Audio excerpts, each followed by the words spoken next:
Hi friends, it's Julia. I'm here to share my die storage and my stamp storage today.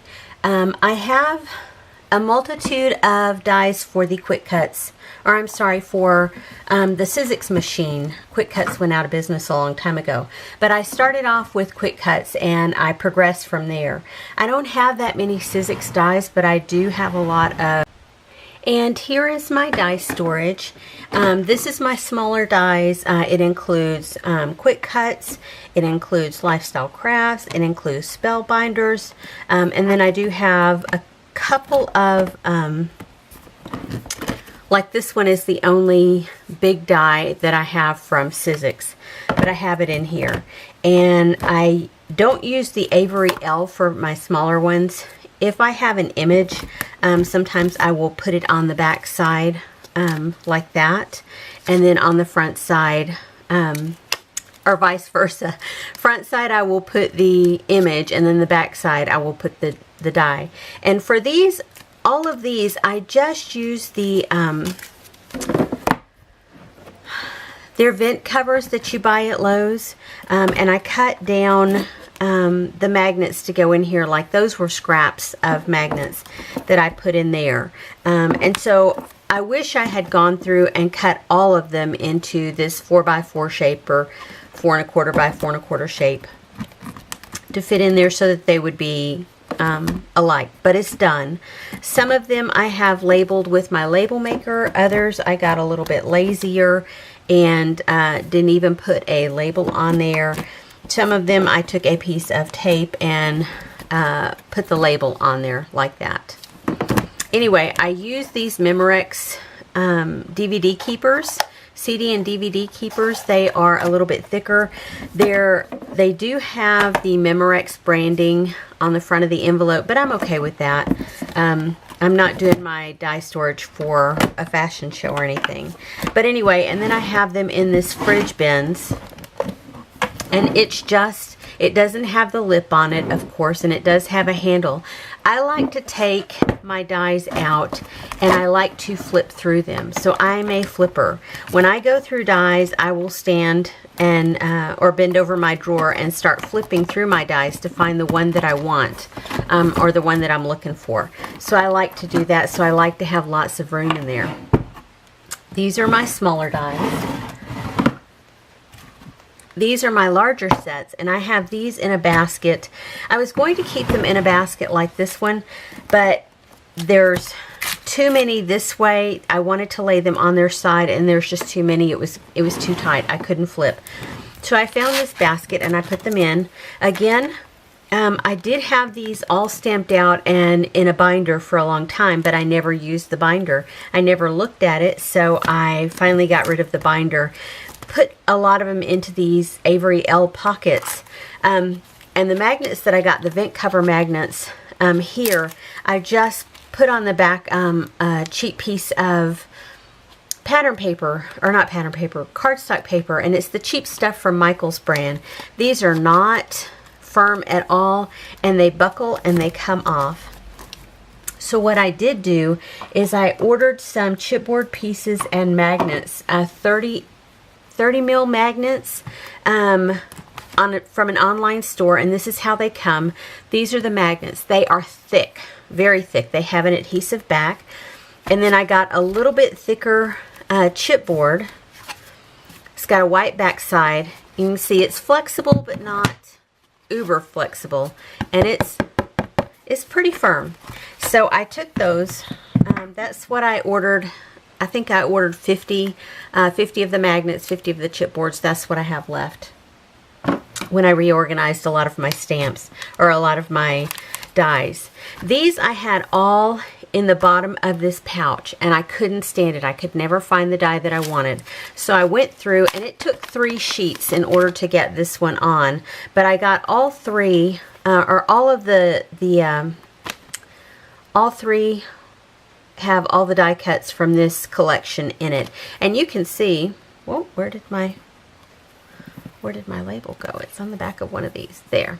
You can see these are pretty intricate dies, and there's a lot of them. These are not flexible unless you give it a hard bend. These are, when you hold on to them, they're not floppy. You know, they're not flopping easily. And so I have all of those, and 3 of these cards fit into an Avery L pocket. And they are not completely snug. There is a little bit of room, so that's a good thing. So if you just wanted to, you know, pull one out and look at it and let it slide back, and then look at the other and let it slide back, you could. So I did that. These are the Sizzix dies, Provo Craft dies that I have that were the little... They were for the little Sizzix machine, the little tiny one. Anyway, I have a couple of packs of those that took more than one collection. And I really need to stamp these out and put the images on the back side there. And then, of course, there's a few more. I had a few collections of those. And you can see I kind of got lazy. Some of these have labels, some of them don't. And I'm okay with that. I have a lot of Spellbinders dies. You can see I took tape and put across there, and I even have some that I used my label maker on. And then I have these bigger collections back here. Yes, these bigger collections came in a pouch, but I couldn't stand it. If I can't see it, I have to see the die. It's not necessarily about just the image. I have to see the die to know if that's what I want to use. Even this little one here, it's a single Christmas tree. And in this one, I've tried to put on here whether or not they have a stamp and where it's at in my stamp collection. There's a stamp that goes with this one, and it is in my winter stamps. So there's my larger dies. So I have 3 different methods of storing dies. I have the smaller ones, I have the medium ones, and then my larger ones are what I consider my my alpha dies. And this is a way of organizing that I developed a long time ago. I saw somebody else do something similar, so I thought I would do this. All of these are my alphas, and I have tabs along each of them so that I can go through here and pick. I use the alpha dies more than anything else, so those are the ones that I continue to buy over the years. Now what I've done, let me move it to the side, is I took, what are they called, paper sleeves, the acetate paper sleeves. I took the image. Initially I tried to find all clear. I couldn't find all clear, so I found colored ones, so I took those. And then I found these black ones, so I have those. And I think I bought a couple of packages of the clear with colors on the back. These are a different kind that I was going to trade everything out to and see how I liked them, but I never got around to doing that, and I think eventually I will. But these are extended edge document sleeves, and so the whole top portion is open, but both sides are closed, I think. And so when I get ready to switch them out,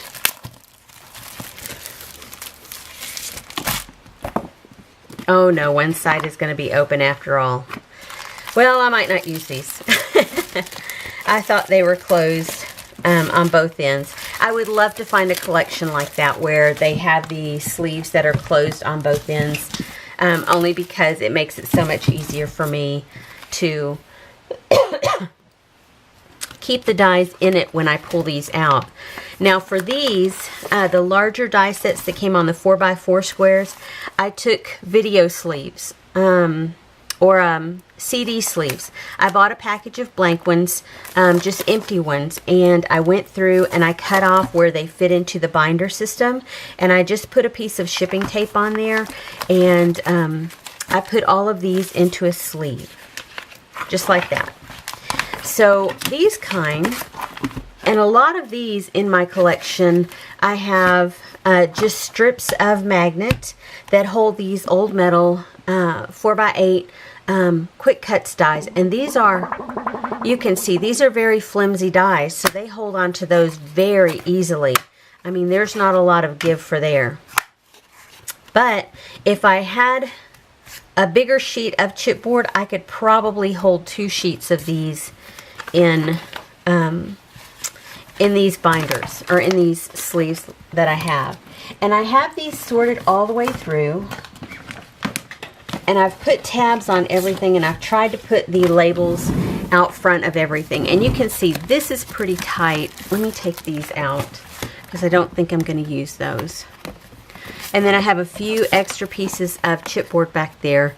Then I have this folder back in the back that has a wildflower collection.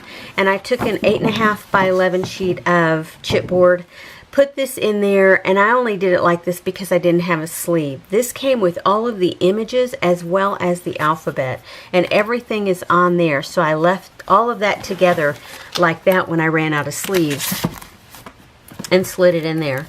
And I have some of these that I still keep in the sleeve like this, only because I did not get enough sleeves and magnets to put everything on.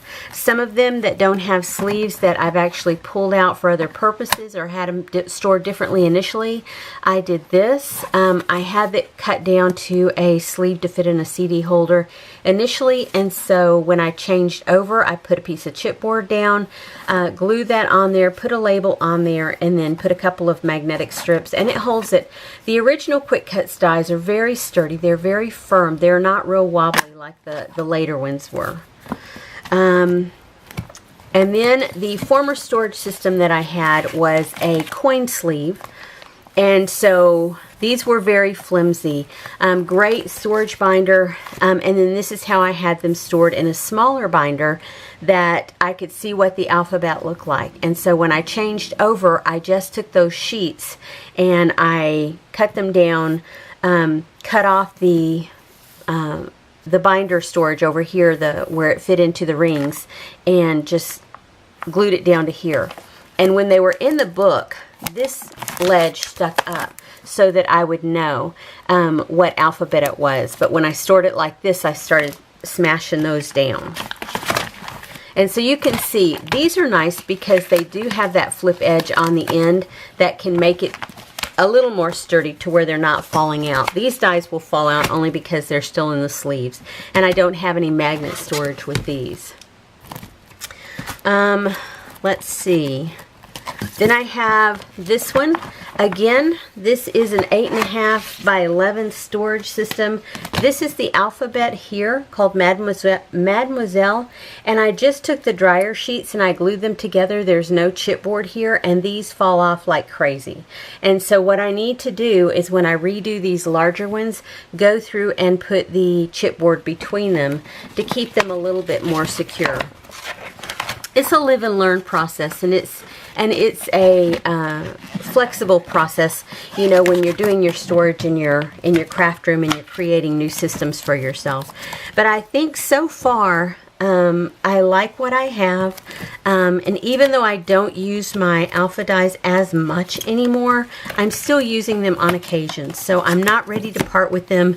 I'm not going to get rid of any of them. I'm going to keep using them.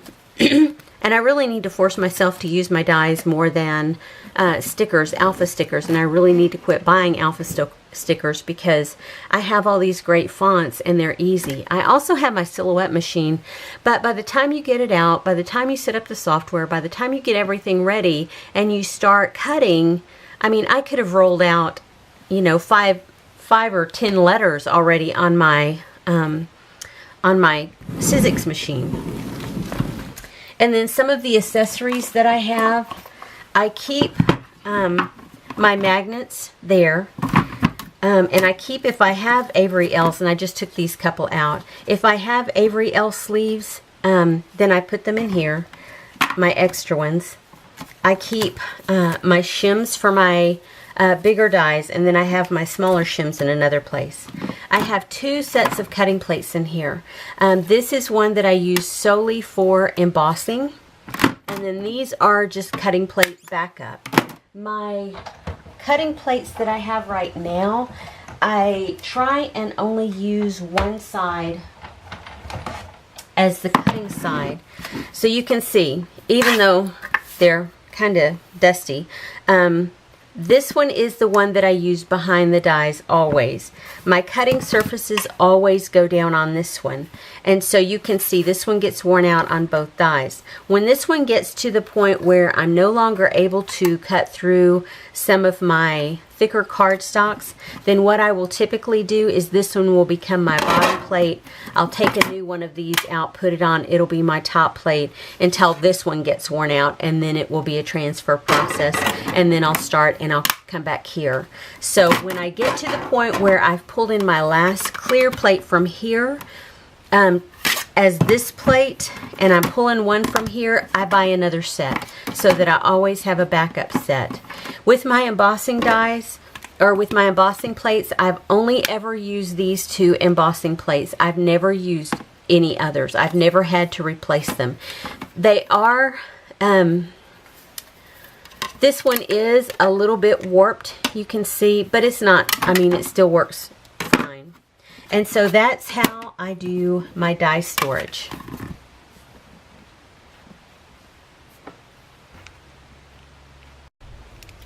Okay, and almost forgot to mention these bigger dies. I have this this fridge bins. It's a taller one than my other one that I have my short stamps in. My short stamps fit in one about this big.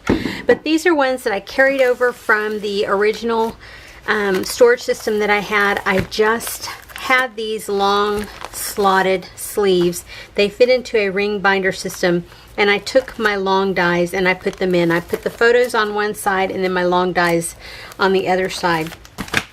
And so I have 3 big packages of those. And you can see here, I got a very bizarre shaped one with this cloud cookie cutter, so I cut down a page protector and just put some washi tape along the side and then put the cloud die there. This one is a, again, I took a regular page protector, cut it down, added some washi tape, put the photo on the front, or the package insert on the front, and then put the die in the back, and you can see that's the tag die. And then I have this one. I just got it recently, probably within the last several months, and I haven't put it in one of these sleeves or anything with it yet, because I'm still trying to consider what I'm going to do with my longer die storage. I'd love to have it in the same location as my other dies, but it just doesn't fit in that drawer, and I can't find anything long enough to hold my stamps so that I can cut these apart and have them in like this so that I can flip through them. That would be optimal for me if I could have them all just like this, you know, and I could just flip through them, because like I said, I'm a flipper. And these I think would cut apart easily with the little bit of washi tape. It would be fine, but have to figure something out. Okay, now my stamp storage. My stamp storage is pretty simple. I bought these baskets and the Elfa shelving from the Container Store. So it's a tower that holds 5 drawers, 5 of the medium-sized drawers, which are what these are. And these are metal mesh, you can see. So they're not going to fall apart on me. They're not going to come apart, you know, because I'm opening and closing my drawer so much. The rack system is, like I said, from the Container Store. It's part of their closet organization called Elfa. And I have a tabletop, white laminate tabletop on top of that. It sits beside my craft desk, and in it I have 5 baskets. You can hold 10 of these slim baskets. I think they're called the, small baskets. And they're half as deep as these, okay? And then they have the large, which are, add a small one with this one, and they're that deep. And you can hold, anyway, I don't know how many of whatever you can hold in the other baskets. I only know about this. I saw a lady on YouTube, sorry I can't give credit because I didn't write her blog down, or write her YouTube channel down, but I struggled for a long time to find some sort of stamp storage for my close to my heart. I had plastic bins. They didn't sit in there right. They kind of had to sit in an angle. They were so tight initially till I realized if I popped the button off the back, then I could hold more. But even then, the little drawers that I had 2 6-drawer plastic containers, and I had just bought a 3rd one that I was using for stamp storage. So I saw the lady's video and I thought, oh, that would work perfect for me. So what I did was I transferred my stamps into here, and most of my stamps are close to my heart. That's typically the only place that I buy them from. When I get them, I pop the stamp. I pop the, there's a little snap closure back here. It's great. I mean, it's fabulous, but I don't need it.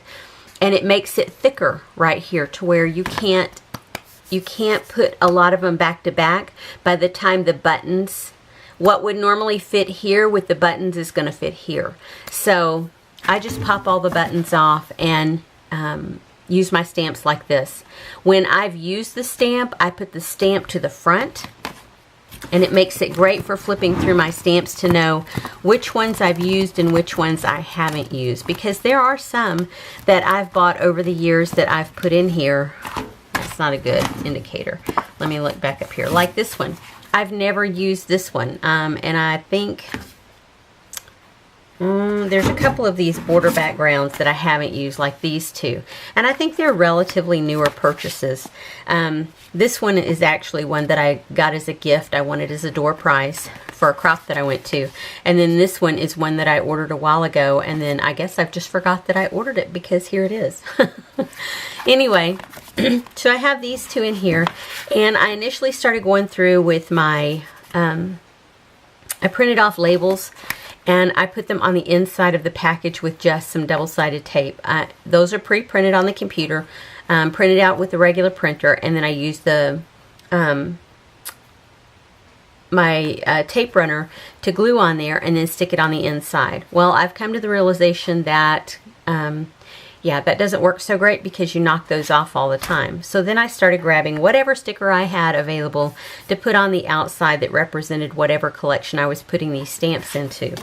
And so you can see I finally found, I took plain white washi tape and put on here, and that is what I have been using now, and it seems to work really easy.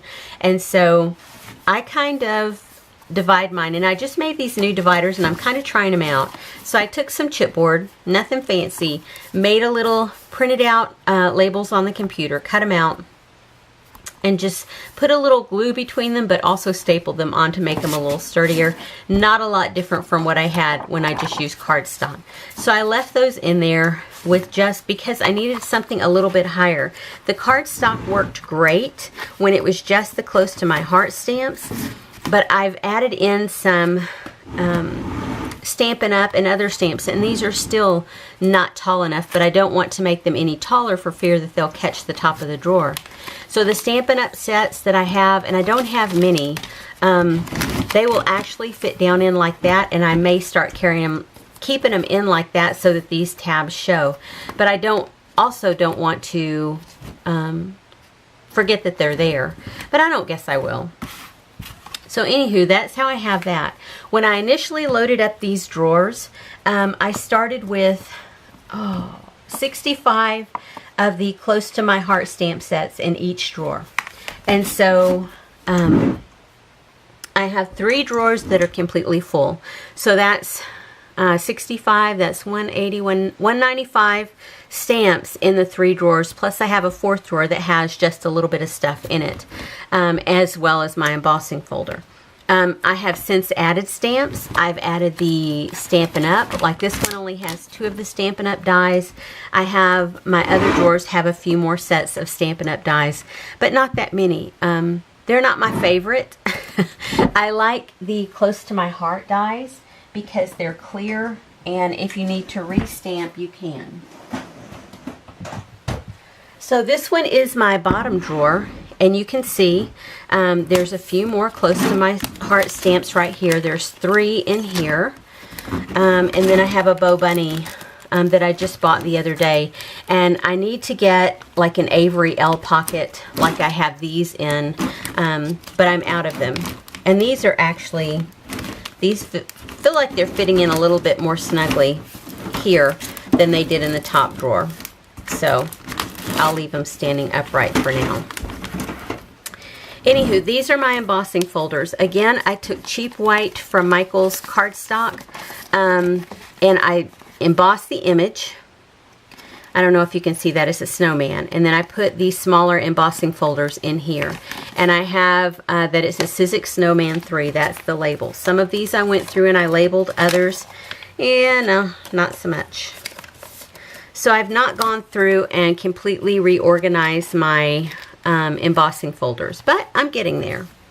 So that's how I have those. And then I have some that don't have labels on them. They have their image from the package. I have some like that one. There's two. Each side has an image, and they're here. Then I have the bigger ones that one has the sheet in there, but I haven't embossed it. That one barely squeezes into that Avery Elle pocket. And then I have these bigger ones that don't fit into it at all. And they're double images. And then I bought a couple of these Big Shot ones that have images, and I haven't taken them out of their package, as well as, yeah, there's one on there that I haven't taken out of its package. And then I bought a few. These are all the new ones here at the back that I haven't taken out of their original packages, and I haven't used them yet. I want to get some more Avery Elle pockets. I need to do that today, place another order, because that's something that I'll use more and more if I continue to buy embossing folders, but I don't know that I'm going to. I think I have plenty. I don't need any more. I don't need any more. So I have these in a storage container that I got from At Home, and it's called Home Collections. And I think most every store in America has these kind of baskets. They're just white plastic baskets, and I have my medium dies in there. They're nothing fancy. I paid $3.99 at home, at the store At Home, for these. And because this is my fourth basket, didn't have that many stamps, I went ahead and put these in here to kind of hold these stamps up so that they weren't slinging all over the basket. And so that's what I've decided to do for now as far as my embossing folders. I'm going to leave these. If I fill this drawer with stamp, which I may not, then I'll move those down to the other unit. The other place that I have stamps is I still have a plastic bin, and I have stamp storage like this that I have my wood mount stamps in, and some of my, what do you call these? Where you stamp it down, go straight down and stamp, automatic re-inkers. But anyway, I have alpha stamps in here. I have my larger pieces in here. I have really old sets in here. And so these are ones that I don't use often, but I do use them. And these are some that I just bought. And I think I just moved them in here to get them off my desk, because I was going to give them to my granddaughter or my sister-in-law, who is a school teacher. But you can see I have a lot in here that aren't even a Heidi swap. Some of these I may transfer to Avery Elle pockets and put them in with my other stamp storage. Of course, the wood mount I'll have to leave in here. But you can see I have a few other wood mount stamps that I have. That's it. Those are the only wood mount stamps. Those and then these here are the only ones that I have left. I've gotten rid of all of my others. And I might play with these a few times and then decide I don't want to keep them either. These, all of these clear mount, I may decide to put in Avery Elle storage and move them into my other stamp storage. I haven't made up my mind about that yet, because I love my new stamp storage. This would free up this plastic bin to be moved out to the garage so my husband can use it there. Anyway, that's it for my stamp storage.